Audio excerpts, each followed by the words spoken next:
Over the years, the single most frequent issue that people have brought to me in counseling has been the issue of troubled or broken family relationships. And I can relate.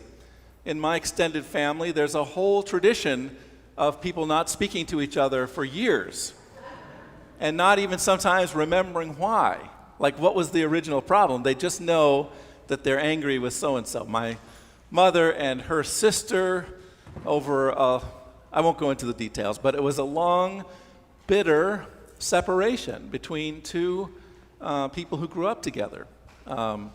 We have that in my dad's side of the family as well. My one aunt was always mad at the rest of the family for something, would not come to events. It was a thing. And I know that it's true in many of your lives as well.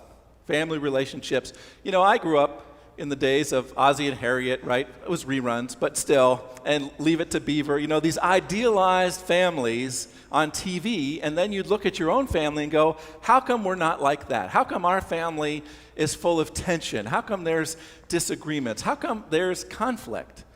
And then you realize that conflict and family conflict have been part of human history from the very beginning. In fact, all of the great dramas revolve in some way around dysfunctional families. All the way back. Homer, the Greek tragedies, the Greek comedies, all the way up through Shakespeare. How many of Shakespeare's plays are really about that issue of conflict within families and so forth, all the way up to modern dramas like Succession, maybe. You know, a popular show today is all about family conflict, and particularly around the issue of inheritance and money. Financial planners will tell you that that is the single biggest source of pain and conflict, is how money is going to get divided, right? Especially when a family is complicated with stepchildren and who's going to get what, and people have expectations, and it causes strife. Well, it's helpful to know that this occurs also in the Bible, isn't it? That the Bible gives us families for whom these same issues are very real. Last week, when we met Abraham, he had just met God. The three strangers came and they blessed Abraham and Sarah, and they said, "You're going to have a son." And they left, and everything was great, right? And in fact, we got the end of the story last week that Isaac was born, the promise was fulfilled, hunky-dory. Well, this week, we're kind of in between. The promise has been made, but guess what? It doesn't happen right away. Abraham and Sarah, remember, are already 75. Sarah's already past menopause. This is going to be a miracle, and they're ready like right now. We don't have time to waste, right? The clock is ticking. I know some of you tell me that. I don't want to waste a minute of my life because the time is getting short. There's not as much life left, right? So they're thinking, we got to get this done now, and then they wait. They wait days. They wait months. They wait years. They're thinking, we don't have that many years, God. When is this going to happen? They wait decades, 25 years from when God promises Isaac to when Isaac is born. And along the way, you got to think they had some moments of doubt, right? As full of faith, Abraham is the hero of faith, but there were some doubts. In fact, Sarah decides that they need to take things into their own hands, and she tells Abraham, I want you to go to Hagar, my slave woman, and get her pregnant so you can have a son. Otherwise, you're not going to have a son. She basically gives up on God's promise and says, we gotta make this happen. And so Hagar immediately gets pregnant, and then Sarah realizes that she didn't want that after all at all. This is not a good thing, because Hagar is now looking down on Sarah. The slave woman is looking down on the mistress because she's pregnant and Sarah is not. And Sarah is furious. And so she treats Hagar terribly. She abuses her. And in fact, Hagar runs away. But God says, don't worry, Hagar, I'm with you. Your son will be blessed. Well, today we pick up the story. Isaac has finally been born. The 25 years have passed. Isaac is here. He's been weaned. We're having a big party. And Sarah looks over and she sees Ishmael and Isaac playing together. And she says to herself, uh-oh, who's going to inherit? Right? It's just like succession. Who's going to get the goods? Who's going to get Abraham's name? Who's going to get the blessing? Who's going to get the property? And she decides that Hagar and Ishmael have got to go. They serve their purpose.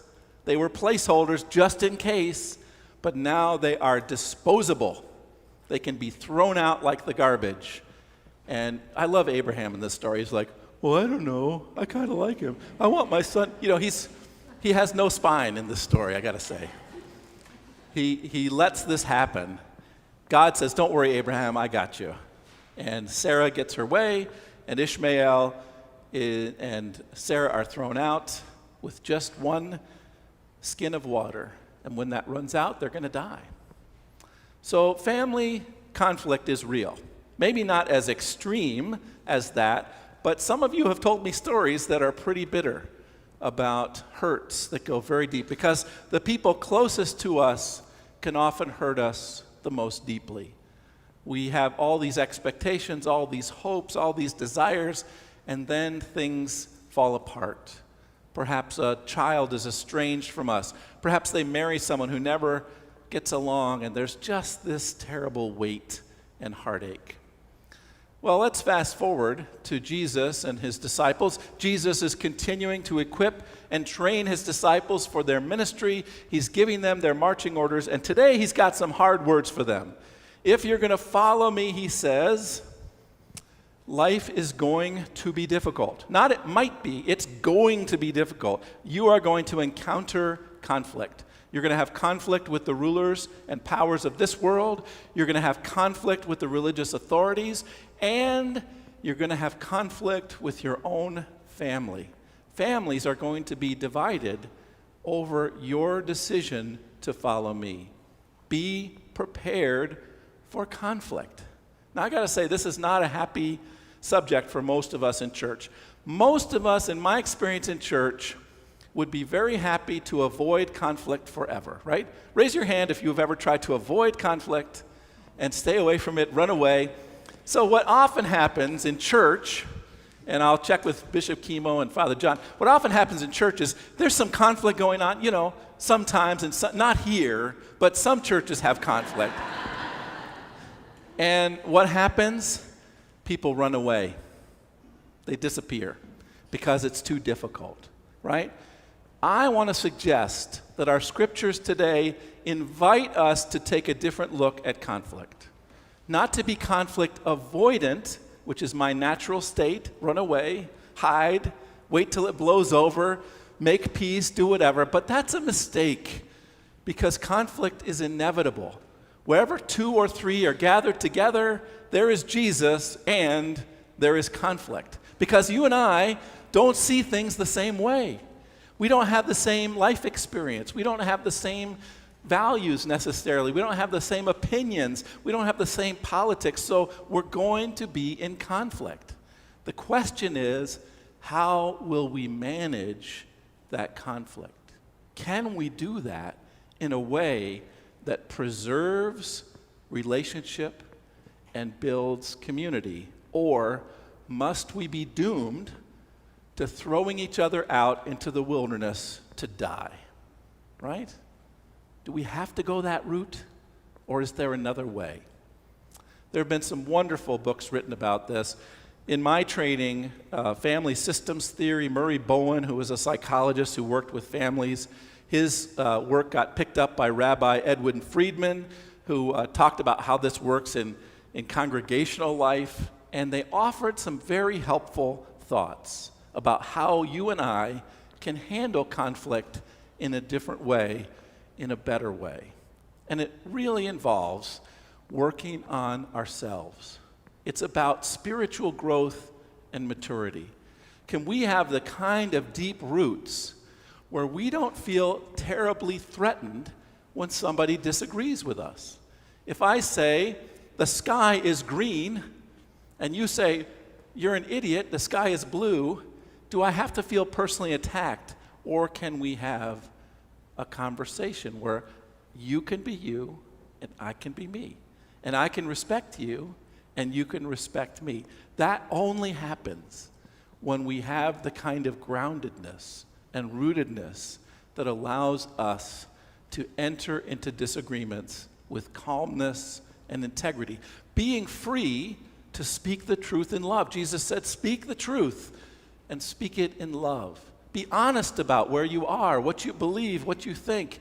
You don't have to hide that or trade it away. So often we cave in so quickly because we want to keep peace.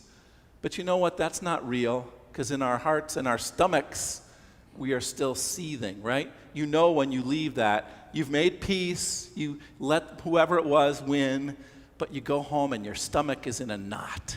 You ever felt that way? It's horrible. Instead, what if we were able to speak to one another in honesty, with love, saying, no, I just want you to know this is where I'm coming from. And then have the grace to listen deeply to the other person, to use the gifts of empathy and patience and love to really try to get into the other person's shoes, to try the best we're able with our imagination and by the grace of God to experience life from another's point of view, to walk in their moccasins, right? That old saying. When we do that, we have a moment, hopefully, of grace and opportunity. There's maybe a whole list of things that we disagree about. But then, you know what we find? We find there's some common ground.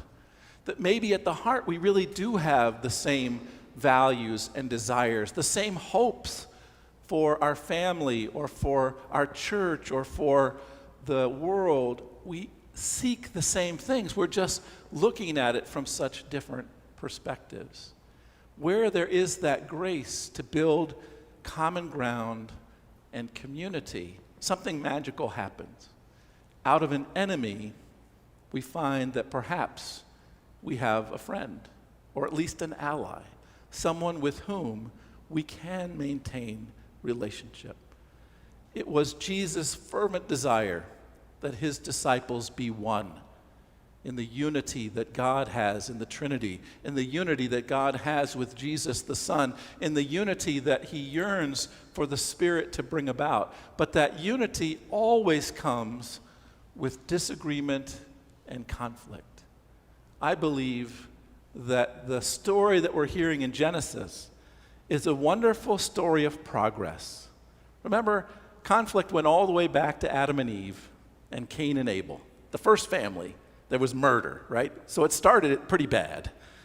But then through the story of Abraham and Abraham's sons and grandsons and their family, something begins to emerge, and that is the possibility for forgiveness, for reconciliation, for deeper community and relationship. That's what God desires for you and for me. God desires that we be fully ourselves, speaking the truth with integrity and love, and also willing to participate in a community that is diverse, that has disagreements, and yet is committed to the love and meaning of God. Jesus said the way to do this, well, I should say St. Paul said the way to do this is we have to die to ourselves in order to experience the new life of resurrection. We have to let go of our pride, ego, stubbornness, need to be right, all that stuff. We gotta let that go. We gotta hang that on Jesus' cross and allow the new life of resurrection to take hold. A new life where we can be friends and brothers and sisters with people who are different from us, who share a different background, a different race, a different gender, a different sexual orientation, a different politics, a different, you name it. And we can have a community that God's Spirit is powerfully present in and with and through. My friends, I think this is holy work of striving to be ourselves, to be rooted and grounded in Christ, and to be allowing others to be fully themselves, to see in them the image of God, to see in them the Spirit of God working, to see in an enemy a friend, and to know that in the end, there is no us and them. In God's Spirit, there is only us. Amen.